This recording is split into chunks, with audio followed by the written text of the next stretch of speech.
Друзья, перед просмотром видео поддержите лайком и подпиской на канал. Пыльца одуванчиков золотила ноги, а нежная трава моя ласкала ступни. Лана сняла босоножки и шла домой босиком. Пройдя по шаткому деревянному мосту, Лана взглянула в сторону дома. Пустые окна и тишина уснувшего двора ждали ее прихода. Второй год Лана вдовствовала, так и не успев привыкнуть ни к своему замужеству, ни к тяжелой утрате. Через несколько месяцев после свадьбы муж Ланы нелепо погиб, оставив ее одну в новом доме, окруженную воспоминаниями. Подойдя ближе к своему дому, Лана заметила возле ворот незнакомого мужчину и слегка замедлила шаг, инстинктивно опасаясь любых новостей, вырывающихся в ее выстраданную и уже налаженную жизнь. Незнакомец обратился к ней: «Здравствуйте. Вы Светлана Тихонова?» Лана остановилась и утвердительно кивнула. «Я приехал к вам от Ольги, сестры вашего мужа». Мужчина шагнул навстречу. О старшей сестре Ольги в семье мужа при посторонних говорили редко. Совсем девчонкой она сбежала из дома с заезжим командировочным, глубоко поразив тогда сердца родителей обидой. Потом от дочери стали приходить эмоциональные письма и дорогие подарки к праздникам, но домой она так и не вернулась. Лана пригласила мужчину в дом. «Я привез письмо. У Ольги к вам большая просьба», — начал гость, когда хозяйка разлила по чашкам чай и пригласила к столу. Присев у окна, Лана долго читала письмо, забыв на некоторое время о своем госте. «Да, мне повезло мальчишке. Стал случайным свидетелем одного очень нехорошего дела. Его уговаривали молчать, но он все же выступил на суде свидетелем, задев интересы очень серьезных людей города. Теперь ему угрожают», — нахмурившись, заметил мужчина, когда Лана дочитала письмо. «Вы поможете нам? Всего месяц. Потом он уедет учиться в университет и затеряется в большом городе. О вашем существовании в наших краях никто не знает. Здесь его вряд ли будут искать. Конечно, я буду рада вам помочь. Когда он приедет?» Без лишних расспросов согласилась Лана. «Я привезу Илью через 2 дня», — обрадовался гость. «Уборку решила сделать?» Из-за забора выглянула любопытная соседка. «Да. Скоро племянник приедет в гости», — ответила Лана, пытаясь перебросить через перекладину тяжелый ковер. «Племянник? Это хорошо. И тебе веселей будет». Соседка одобрительно покачала головой, наблюдая, как взмокшая Лана борется с ковром. Мужчины приехали на машине поздно вечером. Новый родственник без тени улыбки поздоровался, посмотрев на Лану пристально и хмуро. На привычном славянском светлом лице, словно сквозь свежую побелку, проступал изогнутыми бровями и тяжелым взглядом черных глаз восток.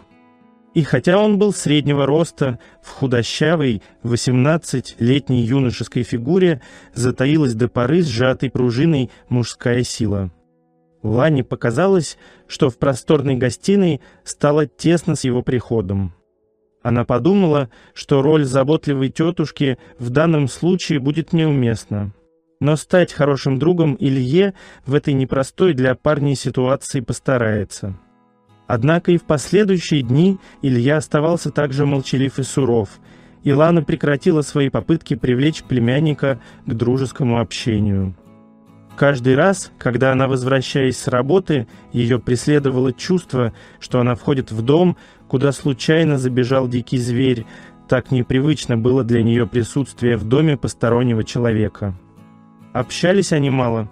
В основном Илья сидел на террасе, обложившись учебниками, и готовился к экзаменам в университете. Вечерами он помогал Лане с тяжелой работой по дому. Илья колол дрова на заднем дворе, чинил перегоревшую проводку и, как казалось Лане, осуждающе вздыхал, когда снимал с поломанного электрического чайника неловко намотанную хозяйкой изоленту. Лана понимала, как тоскливо и скучно парню находиться в оглохшем от тоски доме, и ей становилось жаль своего племянника.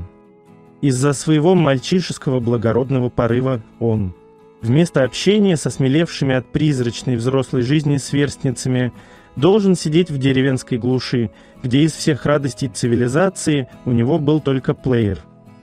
А давно ли у нее самой был выпускной вечер? Думала Лана и не могла вспомнить. Все осталось в призрачном сне из прошлой жизни. Вечером, устав от домашних дел, Лана садилась рядом с Ильей на открытой террасе, и они перебрасывались короткими, ничего не значащими фразами, провожая за горизонт остывающий солнечный шар. Илья удивлял, а иногда и смешил Лану патриархальностью и наивностью своих взглядов. В ответ Лана загадочно улыбалась, но не спешила рассказывать парню, как быстро жизнь в большом городе все изменит. Ранним утром, в день отъезда, Лана хлопотала на кухне. Она сложила для племянника еду, испекла пирог и, оставив на столе прощальную записку, отправилась на работу. Весь день Лана ощущала спрятанную глубоко внутри радость от того, что ей удалось стать полезной для далеких, неизвестных ей людей, с которыми ее связывала память о муже. В обеденный перерыв, когда она услышала шутку своего коллеги и искренне рассмеялась, в голову ей пришла отличная идея. Сегодня вечером она пойдет в кино. Лана вернулась домой раньше обычного. Уехал с легкой грустью, облегченно вздохнула она, повесила сумку на вешалку и тут заметила забытую Ильей куртку. «Может, успею?» Лана посмотрела на часы и выбежала из дома. Она прибежала на станцию в ту минуту, когда поезд лениво, словно нехотя, начал свое движение. Опоздала, Лана остановилась, переводя дыхание, но заметила у противоположного края перрона Илью. «Догоняй!» «Что же ты?» Вырвалось у нее. Илья посмотрел в ее сторону, немного помедлил и побежал. Поезд, словно обрадовавшись новой затее, решил поиграть с отставшим пассажиром в догонялки и ускорил свой ход. Не выдержав гонки, Илья споткнулся о камень и упал лицом в гравий, поросший травой. Лана подбежала к нему и положила руку на вздрагивающие плечи. «Ушибся?» Лана поняла, что сейчас ему меньше всего необходимо ее присутствие и неуместное сочувствие. «Справиться?» — решила она, положила куртку на землю и пошла домой. В вечерней тишине растекалась веселая танцевальная музыка. От реки веяло вечерней прохладой. Лана вертелась перед зеркалом. Густые волосы цвета осенних листьев мягким водопадом спускались на плечи. Узкая бежевая юбка ниже колен туго облегала стройную фигуру. Лана держала в руках две шелковые блузки, попеременно прикладывая к груди то одну, то другую, выбирая, в какой из них пойдет сегодня в кино. Неожиданно дверь в комнату со стуком распахнулась. Испуганная и удивленная Лана оглянулась и увидела на пороге Илью. Он собрался что-то сказать, но запнулся, словно ему не хватило воздуха в легких. Затем Илья молча подошел к Лане. Треск, разрываемый по швам бежевой юбки, заглушил вопрос, который она задала. Потом они лежали рядом, и Илья говорил о страсти, охватившей его при первом же взгляде на Лану. О бессонных ночах и расплывающихся цифрах в учебниках при одной только мысли, что она скоро вернется с работы, о тех вечерах, когда они вместе смотрели на закат. Тогда от ее близости сжимало горло, и он не мог говорить, ненавидя себя за молчание. Он говорил все то, что может говорить 18-летний влюбленный юноша 23-летней красавице. Признания настигали Лану как волны. Она захлебывалась в них, сопротивлялась, тонула и, смирившись, медленно опускалась на дно. Лана вытерла слезы и повернулась к Илье. Распухшие алые губы манили, а изумрудные глаза с искрящимися вкраплениями янтаря горели магическим светом. «Ты так прекрасна!» — искренне восхитился ее красотой Илья. «Хочу, чтобы ты была такой всегда». «В слезах?» Вновь собираясь расплакаться, спросила Лана. «Нет, всегда такой нежный, удивительный, трепетный, мягкий, беззащитный, родной. Моей, — добавил он тише, Лана в ответ всхлипнула. Ночью, слегка ошалевшие от вседозволенности, Лана и Илья легли спать вместе. Утром Илья собрал свои вещи и направился к выходу. Возле порога он оглянулся, и впервые за долгое время искренняя улыбка коснулась его губ.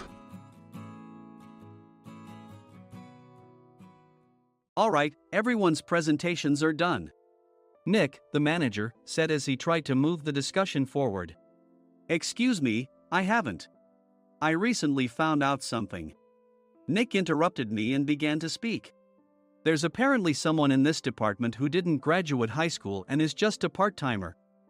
Meetings should be for employees only. Absolutely right. His lackey, Mike, of course, agreed with Nick. I'm leaving. After leaving the meeting room, I started to shut down my computer. I noticed that an email had arrived, not in my personal inbox, but in the company's shared email. Thinking, there's no point in speaking up, no one will listen, I went home quietly. The next day, I heard a commotion from Nick's desk.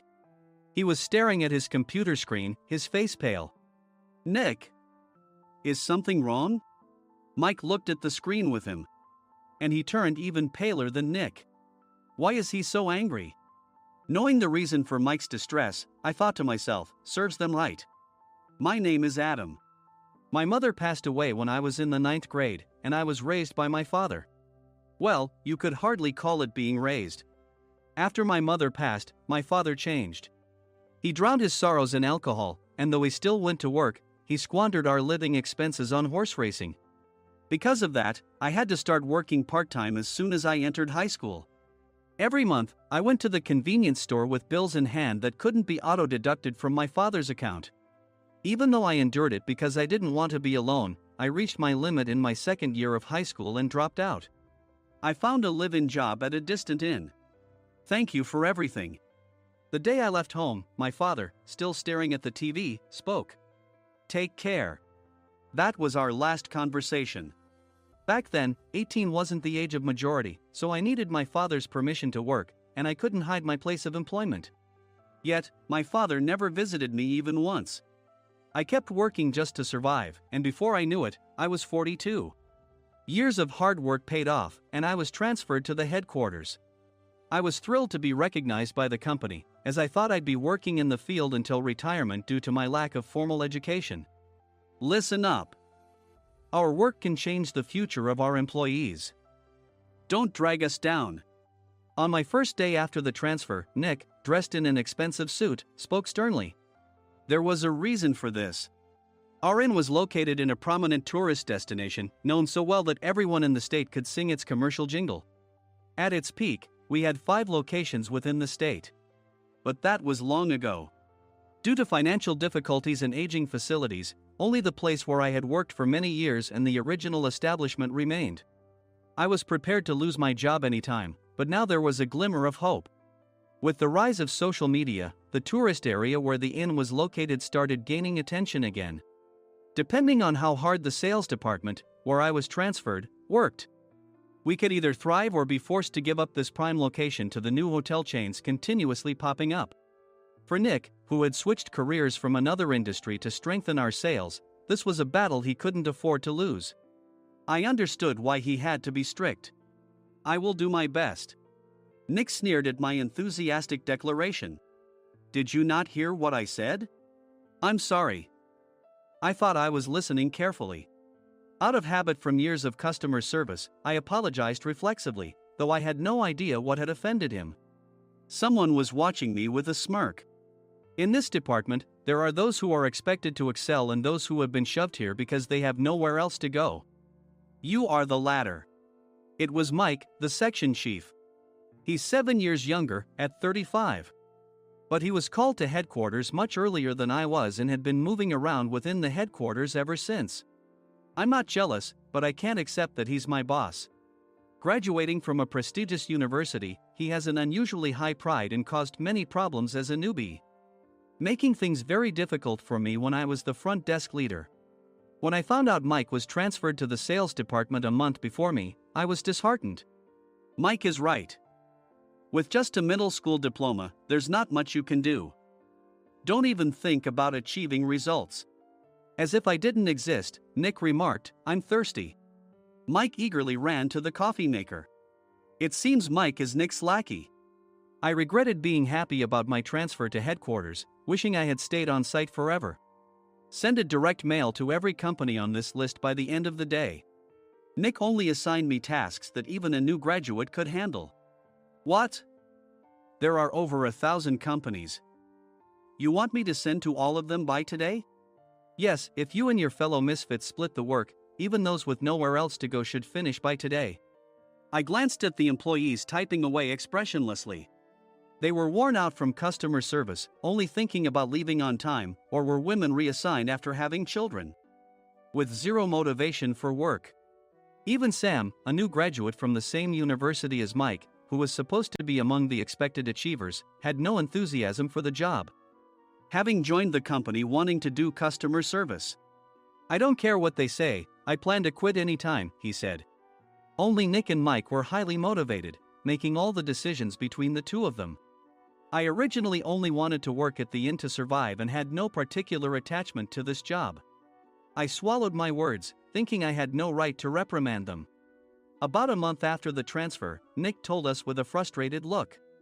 To commemorate the 50th anniversary, we've decided to create a plan exclusive for one group per day. Originally, Mike and I were supposed to come up with it, but our president, Mr. Thompson, insists on hearing everyone's opinions. So, you all get a chance. As Nick explained, Mike began handing out prints. Make sure not to embarrass Nick. If your ideas are half-baked, you'll have to redo them. It seemed that they had printed his handwritten notes by Mr. Thompson, which included several questions and a section for free responses. It made sense why Nick had to seek our input, given that all responses had to be submitted to Mr. Thompson. We were given a week to think about it, and a meeting was scheduled to compile our ideas. My plan is to let guests enjoy both the old and modern America. Nick began the presentations. Guests would watch a master confectioner at a nearby traditional sweet shop make sweets in front of them. The welcome drink would be premium tea in a bottle. Nick's plan was certainly attractive. After his presentation, Nick called on us to present in the order we were seated. Just as I stood up for my turn. All right, everyone's presentations are done. Excuse me, I haven't. I recently found out something. Nick interrupted me. There's someone in this department who didn't graduate high school and is just a part-timer. He was likely talking about me. I joined the company as a part-timer and was made a full-time employee when I turned 20. That was 20 years ago, so Nick and Mike probably had no chance to know until recently. Meetings should be for employees only. Absolutely right.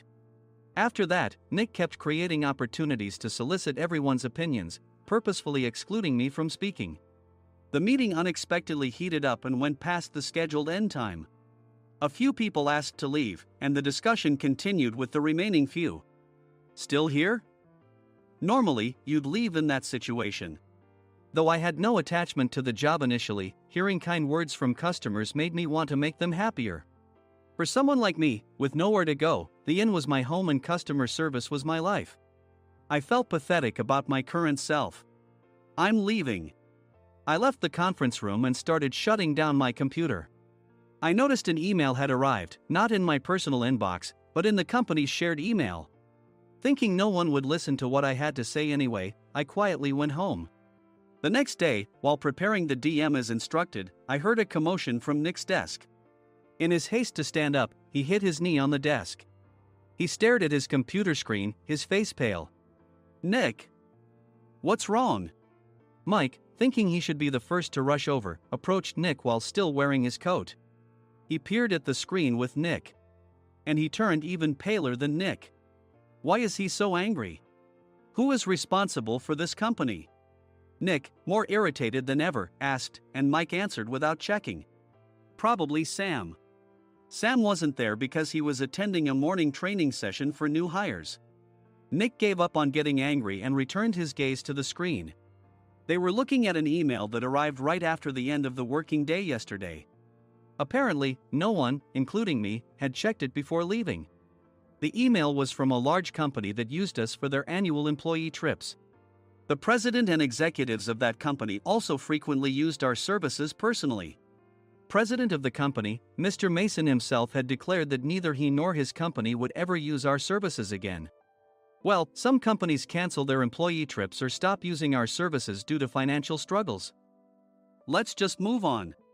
Mike kept wiping the sweat from his forehead with a handkerchief. Knowing why Mike was so agitated, I quietly watched their interaction. Do you know how much revenue we get from that company? We can find other guests to fill the rooms, but we'll lose the banquet costs, gift shop revenue, rental car fees, and more. Moreover, the gifts were supposed to be prepared by the traditional confectionery shop involved in Nick's proposed plan. If it's known that we incurred such a huge loss at this critical time, Nick's position in the company would be jeopardized. Nick took a deep breath, seemingly trying to calm himself. All right, Mike. Go to New York right now and apologize to Mr. Mason. What?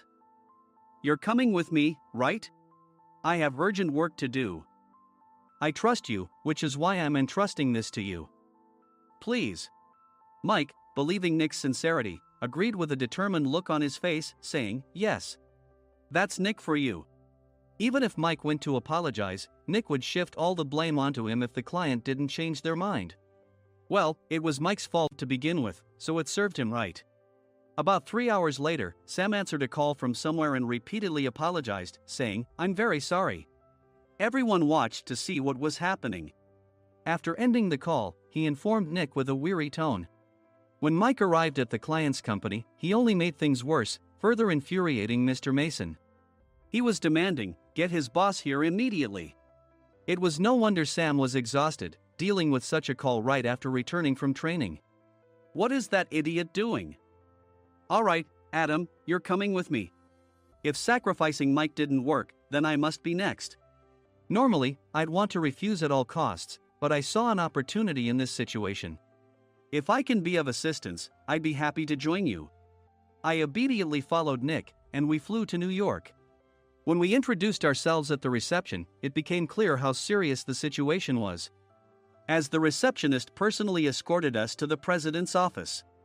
Angry voices leaked through the door, making both Nick and me uneasy. Excuse me. I'm Nick, the supervisor.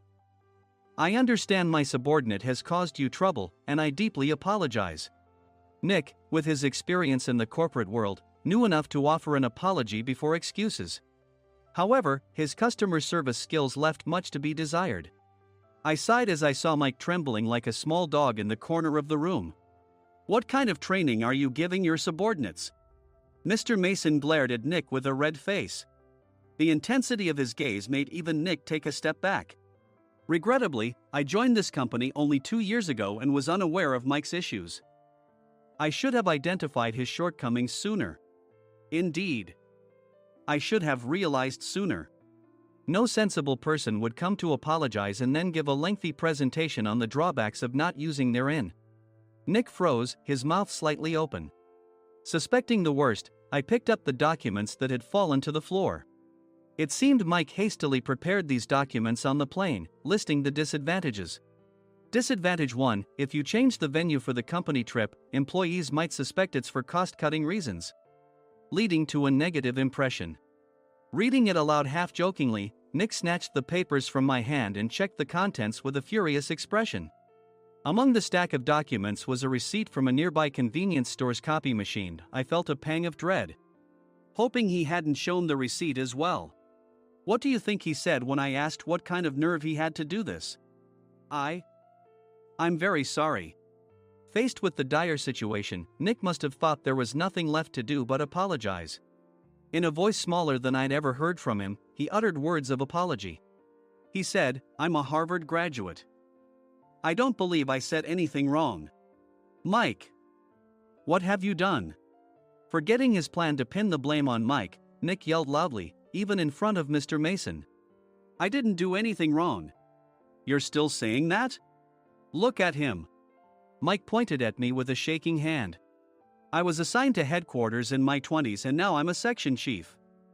This guy only made it to headquarters at 42. Everything I've done proves I was right. So why are we losing the contract? Having said his piece, Mike collapsed to the floor. Of course.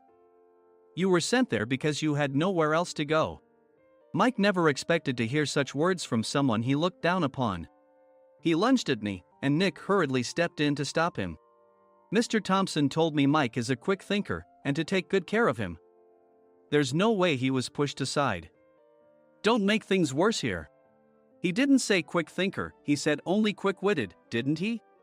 I don't remember that part. I recalled the many troubles Mike caused when he was a newbie. When Mike was on the front line, his pride was so high that he never apologized to customers. Customer service, especially in our job, doesn't work alone. It brings both good and bad situations. If the front staff or housekeepers made mistakes, or the cleaning company didn't properly clean a room, one had to apologize to the customers regardless of personal fault. Mike, in such situations, would never apologize, insisting he wasn't at fault. This often angered customers, and as the front desk leader, I frequently had to apologize on his behalf. He caused complaints and disrupted operations, which is why he was quickly moved to headquarters. In departments where he didn't interact directly with customers, his quick thinking was beneficial and things went well. But it seemed his flaws were starting to show. Corporate reservations are supposed to be entered into the system by the sales representative. But a quick check yesterday revealed that more than 10 items were missing from the client's reservation. The handover document clearly stated what needed to be prepared. Why didn't you enter it into the system? Why do we have to give them special treatment? Filling rooms near the banquet hall, setting up all the food in advance. Specifying the brand of wine, they're too demanding.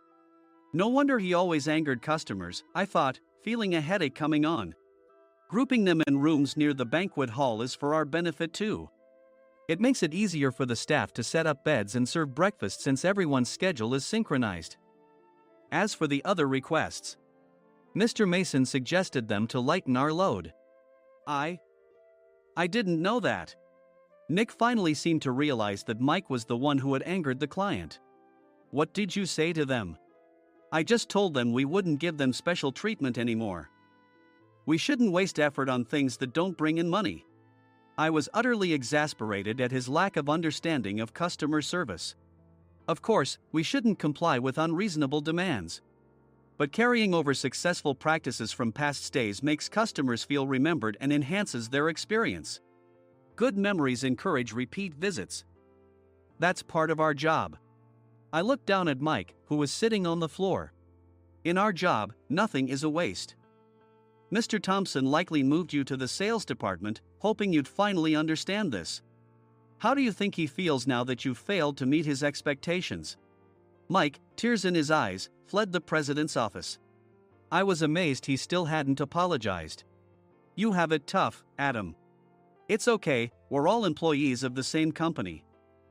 I deeply apologize for this disrespectful incident. Especially after all the care you've shown us. If it weren't for you, Adam, I really would have stopped staying here. When I heard you were moving to the sales department, I was willing to reconsider if you handled it. Seeing us talk so amicably, Nick's face contorted. Do you two know each other? Adam's service is excellent. I always requested him specifically. Normally, we don't accept specific staff requests, but we made an exception for Mr. Mason, adjusting my shifts accordingly. He had personally stayed at our hotel just before my transfer, and during casual conversation, I mentioned, I'm moving to the sales department soon. If I hadn't told him then, things could have been much worse. Please continue to take care of us. I look forward to it. On the return flight, Nick awkwardly offered me a can of beer. It's still working hours. Of course, I had no intention of forgiving him for a single beer. Nick might try to pin everything on Mike and avoid any consequences. While pondering this, a startling fact came to light. Nick, the tea bottles for the plan have arrived. I handed Nick a bottle labeled with our inn's name. They look good. What are you talking about? These are plastic bottles. I had assumed we would use the trendy, high-end bottling tea. But what arrived were ordinary plastic bottles of tea with customized labels. The only unique aspect was the label, which had the inn's name, making it look customized. Upon further investigation, I discovered that a substantial amount of money was set to be paid to the tea company. It was priced like bottling tea. Does this plastic bottle really cost $100 each? The tea inside is specially blended for us. The extra cost is for that. Wouldn't it be better to use another tea company? Or is there a specific reason we must use this one? As Nick continued to make excuses, I showed him a printed email. I informed the tea company's president, Mr. Mitchell, that we discovered irregular payments and he confessed. He said you two were high school classmates and planned to split the extra money. That idiot. Why did he confess? That's not important. You should worry about yourself, this could turn into a police matter. Opening the bottle cap, I suggested. How about calming down with this tea? It supposedly has a relaxing effect. Nick drank the tea frantically. In the following days, decisions were made about their fates. Mike was reassigned to the General Affairs Department, with no chance of transfer or promotion, as per Mr. Thompson's orders. As for Nick, since the payment to the tea company hadn't yet been made, he narrowly avoided legal trouble. Instead, he was encouraged to leave the company, and to avoid further complications, Nick submitted his resignation. Rumor has it that connections between HR departments have made it difficult for him to find new employment. Even though it was good to have those two gone, something unexpected happened in the sales department. Everyone became motivated and united in refining the 50th anniversary plan. In the end, my plan was adopted. We collaborated with the Tourist Information Center to provide personalized guides. The plan, tailored to the number of guests, was truly special for the 50th anniversary. Hey, is Adam's family coming to stay? I immediately booked that special plan for my family.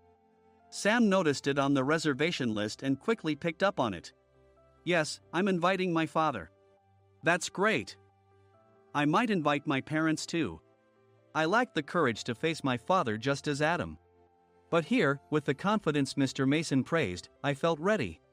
The 50th anniversary plan was a perfect opportunity to reconnect with my father. I hoped to bring back the days when we could laugh together as we once did.